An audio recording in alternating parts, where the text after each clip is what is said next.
2005 opened with you doing an angle where you claimed AJ Styles wouldn't face you, and Styles came out for the showdown. Memories of that feud, and why do you feel AJ was such a great opponent for you?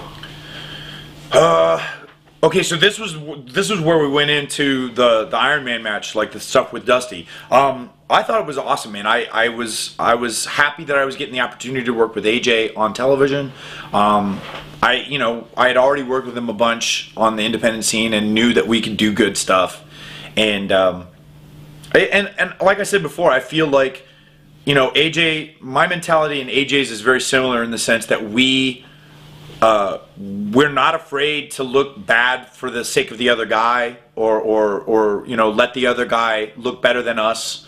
And I feel like when you get two guys that have that mentality, that are willing to give more than they take, you can't help but have a good match. And so, like, we went in there, and the idea that we wanted to push ourselves to be the best match on the show and the best match of the night, that I think that benefited us. And I remember putting that first Iron Man together with him, and just being so thrilled with the way it went down, and all of that part. Now, was it hard, I guess, putting together that Iron Man match as opposed to just doing a longer traditional match?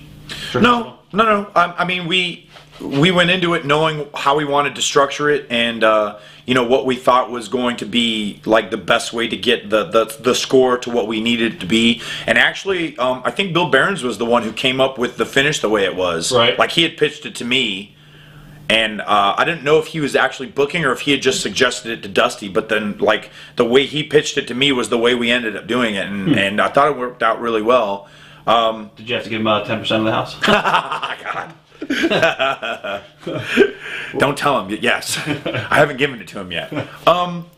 There was something that I remember him not, like, after the fact, though.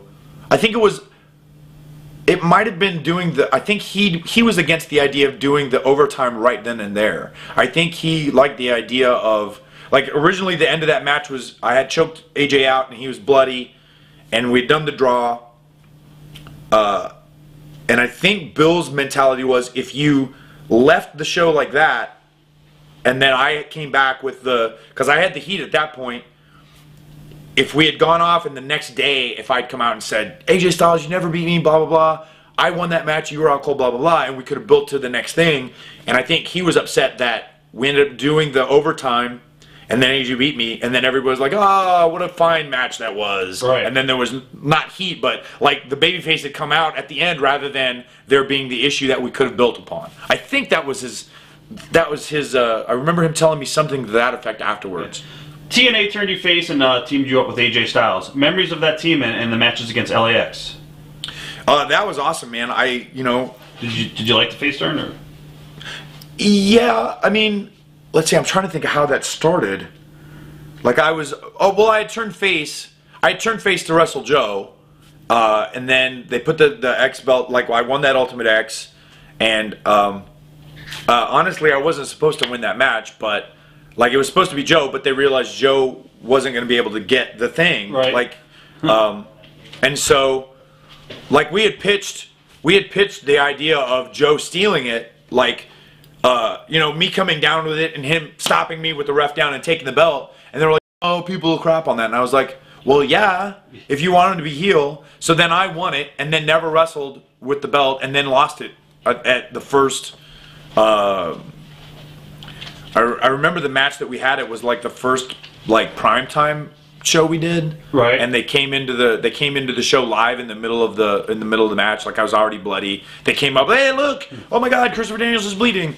So yeah, that was why I turned face, and like, it was right after that they put me and AJ together to tag, and we wrestled AMW a couple times and finally won the belts. And literally, when we won the belts, the referee, he was like, that was the loudest pop I had ever heard. That was awesome, man. That was like a Road Warrior pop. And I was like, okay, that was cool. So, I mean, I think part of it was like those guys that had the belts for forever. That was like the longest reign that they had in forever, like 8 months.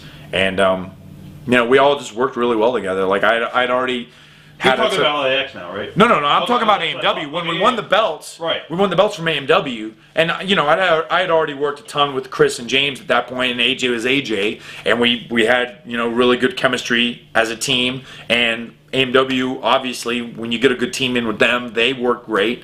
So yeah, man, that Slammiversary match where we won the belts, like literally, that was the one where we won the belts, and behind me pinning, you could see the people jumping up, right. And then we all went into the crowd to celebrate. That was a good feeling, man. It was pretty neat. What about working with Homicide and Hot Stuff Hernandez? It was good, man. It was different because I remember at first it was just supposed to be sort of a transition program to get back to AMW, right? And then something happened where I think they wanted us to do, Ultimate X with AMW, and AMW said no. And so they decided, Homicide and Hernandez were starting to get it over with Conan as the manager. And so, like, we beat them, like, we had the match, and we beat them on the first pay-per-view. Right. And then the next thing you knew, we continued the feud, we put the straps on them on TV, and then we went to Ultimate X and lost them again. So, like, it was right around that time that they're like, oh shit, we've got something here with Homicide and Hernandez as a team, so let's run with them as the tag champs. And so that was how it went. It just seemed like TNA never really got behind those guys, and it was such a great gimmick. Do you feel the same way, or do you think they really did get behind them?